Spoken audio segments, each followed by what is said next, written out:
No way, that's impossible. We're living together. You just need to sign the divorce papers.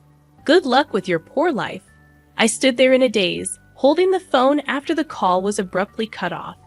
The lawyer couldn't help but burst into laughter.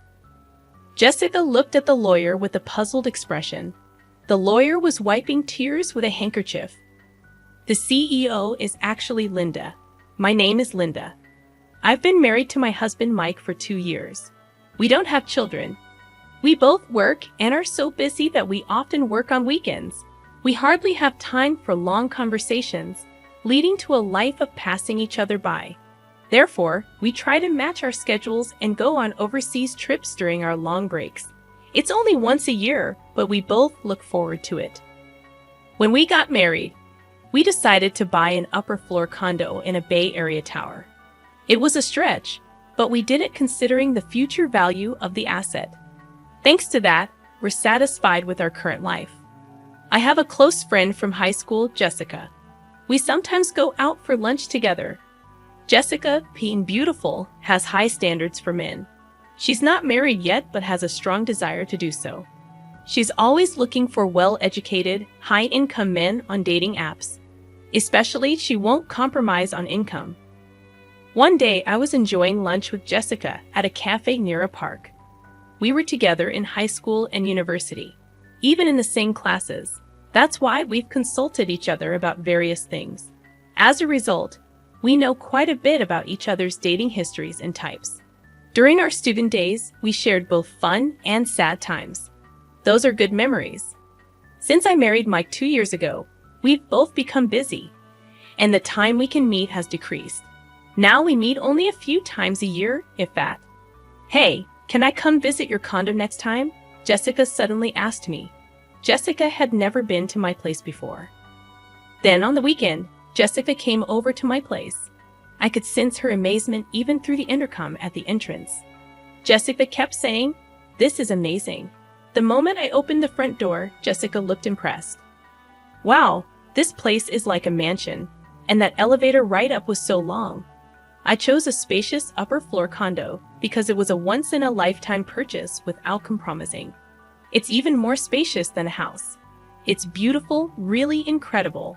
Jessica looked around the house, turning her head in every direction. Great location and an upper floor in a high-rise like this must have cost a pretty fortune. Jessica asked with a sly smile. "Yeah, it's what you'd call a $1 million condominium. It's got great security too. Look here." Jessica cut me off, reacting only to the term $1 million condominium. "Right? It must be over $1 million. Your husband must be making a lot," she said, eyes wide with astonishment. That was so like Jessica. She's always had high standards for men, especially regarding their income. "Mike's salary is quite high for his age, I guess," I said vaguely. I felt it was tacky to be too explicit. "Huh." She had a look that seemed to have some ulterior motive. Jessica said, "Can I use your bathroom?" and left the living room. I told Jessica where the bathroom was and then started preparing tea in the kitchen. Concerned about Jessica, who was taking a while to return, I was about to head to the bathroom when Jessica came back. Just replying to an email. Jessica doesn't usually make excuses like that. I felt a slight sense of unease while enjoying the cookies Jessica brought as a gift and having tea. She asked, "Can I stay till evening?" She apparently wanted to greet Mike. Indeed, it had been since our wedding that Jessica last saw Mike. It's not unnatural for her to want to see him. I decided to check with Mike just in case. Mike happily agreed. "I might finish work early," he replied in an email. I assured Jessica that it was okay, and then I began preparing dinner. Jessica was initially engrossed in her smartphone, but eventually stood up and headed to the bathroom again. Unaware of the prolonged absence while cooking, I noticed when Jessica returned, she was wearing a necklace that seemed oddly familiar. It was mine. Staring at the necklace, Jessica flashed an embarrassed smile. "How do I look? Does it suit me?" She posed like a model.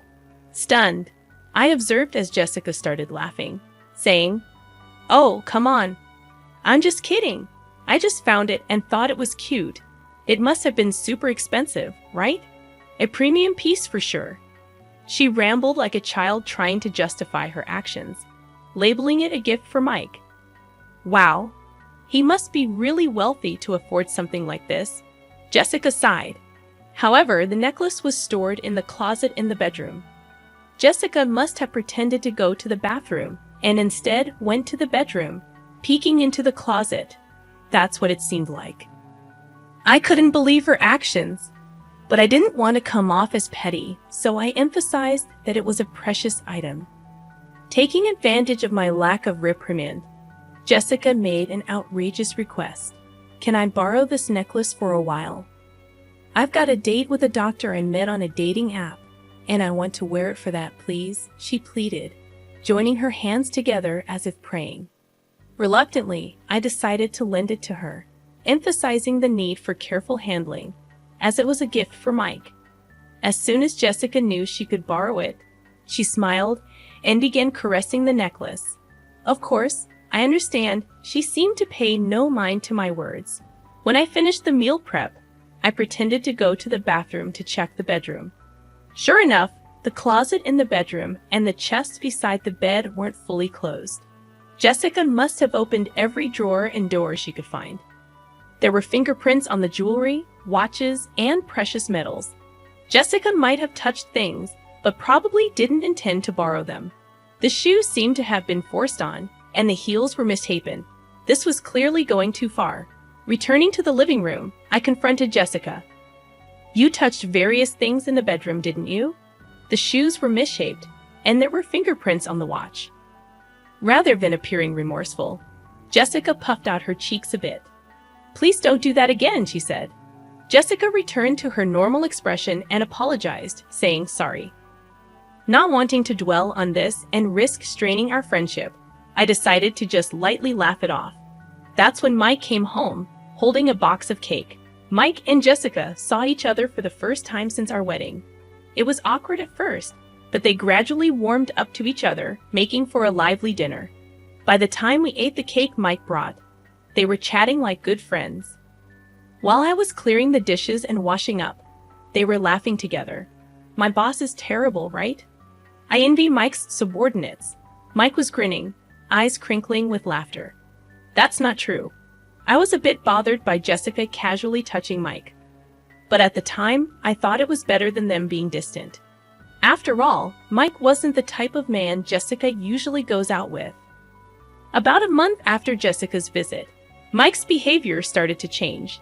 He spent more time on his smartphone, which he usually didn't do much. He often seemed distracted when I talked to him and asked me to repeat myself. He always carried the phone with him, even taking it to the bathroom. It was an obvious change, and it seemed I had become a cheated-on wife. Contemplating checking Mike's phone, I hesitated to even touch it. Conversations between Mike and me at home became increasingly rare, and he started working on weekends much more. Mike was hardly ever at home on weekends, and while we barely saw each other on weekdays originally, now not seeing each other on weekends too felt like living separately within the same house. Moreover, we started sleeping in separate bedrooms under the pretext of his tiredness. Vaguely considering divorce or separation, I stumbled upon divorce papers on the living room table one day. Upon closer inspection, Mike had already signed them. Though I had suspected it, actually seeing it still shook me. With trembling hands, I called Mike, questioning him about the unexpected discovery. I just got home and saw it on the table. What does this mean exactly? I inquired, hoping for clarification. Mike's response struck me hard. It's what it looks like. I want a divorce, he declared, leaving me stunned. Pressing him for a proper reason, Mike dropped the bombshell. I've fallen in love with someone else. It's not an affair. I'm serious. With disbelief, I heard a familiar female voice on the phone, Jessica. It was what I had suspected. I'm dating Mike, and I even want to marry him, Jessica admitted nonchalantly. Hearing the confirmation made my heart race and brought on a cold sweat. Jessica's crude way of talking hinted at a side of her I hadn't seen before. Mike echoed, "There's nothing left to talk about. Can you just sign the divorce papers and send them off?" I want to talk things over, so please tell Mike to come home. Stunned by the abrupt ending of the phone call, I couldn't move for a while. Sleepless nights persisted as Mike didn't come home, and I couldn't bring myself to touch the divorce papers. Jessica continued to torment me by sending multiple photos of her and Mike together, flaunting their relationship. My mental health deteriorated, and my complexion worsened. People around me became worried, urging me to seek medical help. Reluctantly, I ended up in treatment, managing to regain some peace with medication. An unbelievable incident unfolded upon my return from the hospital. Something felt off inside the room, and upon checking the bedroom, I discovered that bags and jewelry were missing. The count of jewelry watches in the chest was off too. There was only one person who could do this. Jessica. Questions swirled in my mind. Why would she do something like this? What had I ever done to her? My insomnia relapsed, and sleepless nights continued, leaving me staggering through my days.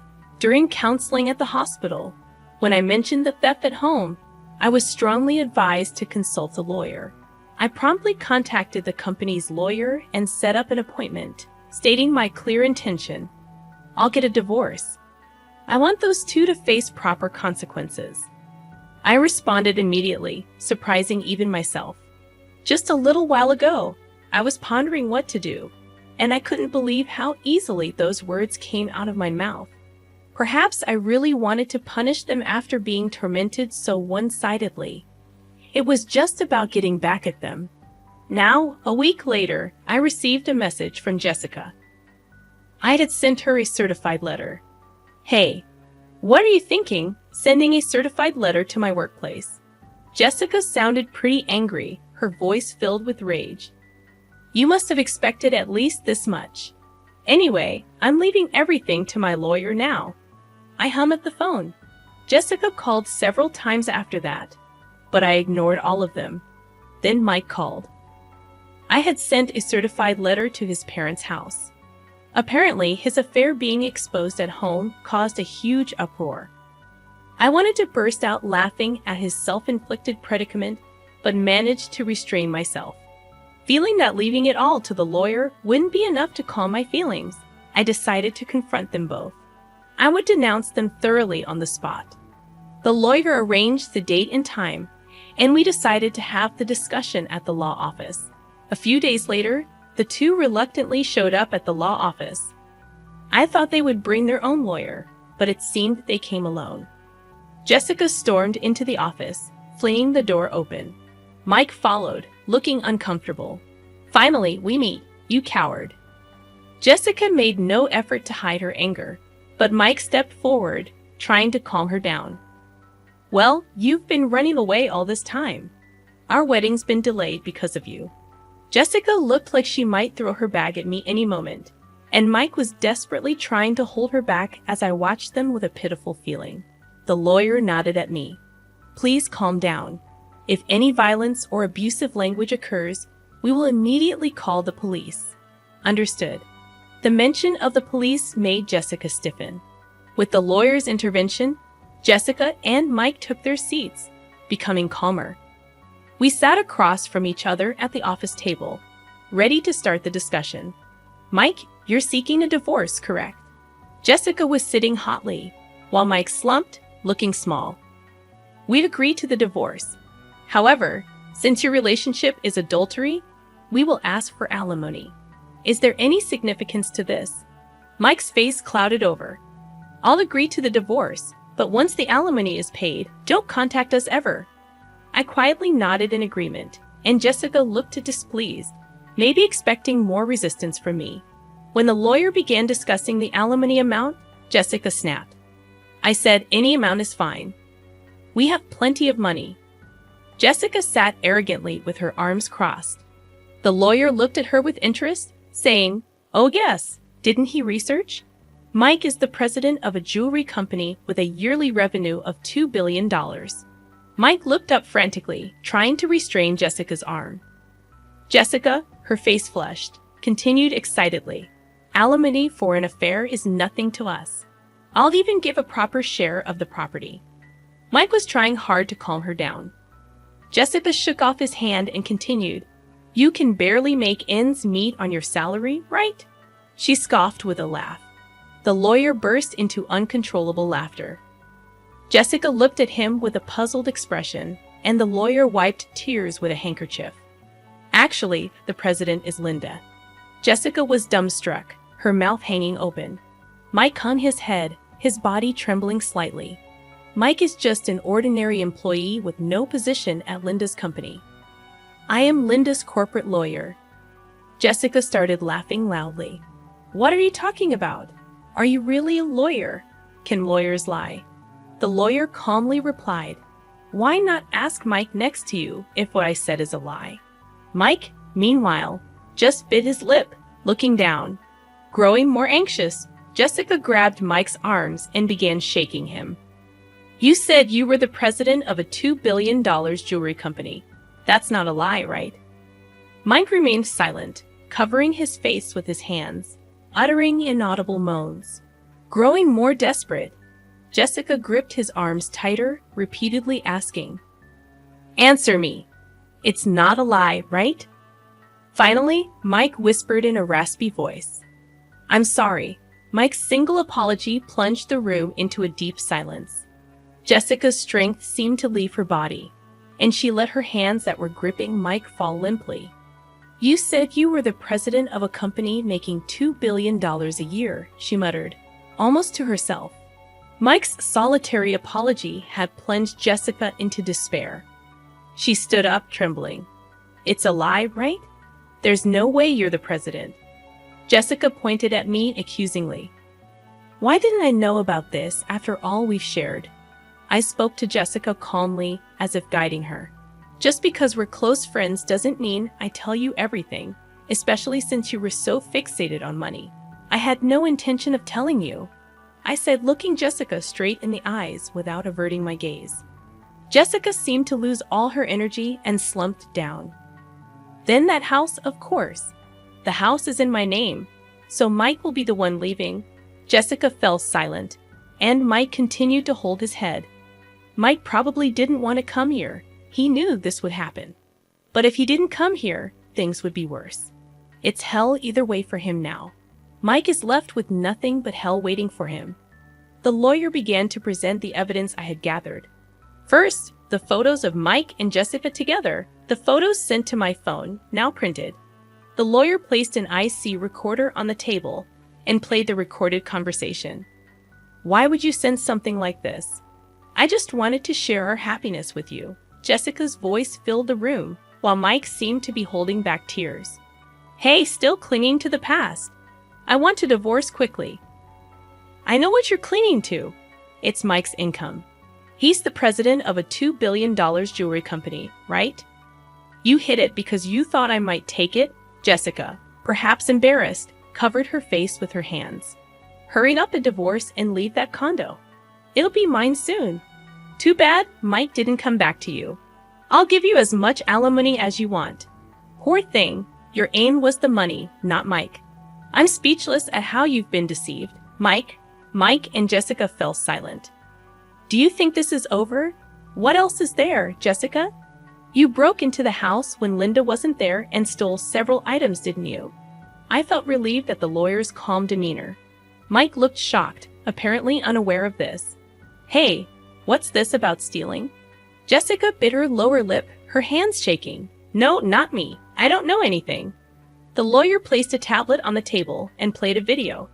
It showed Jessica sneaking into the bedroom, taking bags and jewelry, and stuffing them into her bag. Jessica stared wide-eyed at the footage. "What is this? Why are you recording me?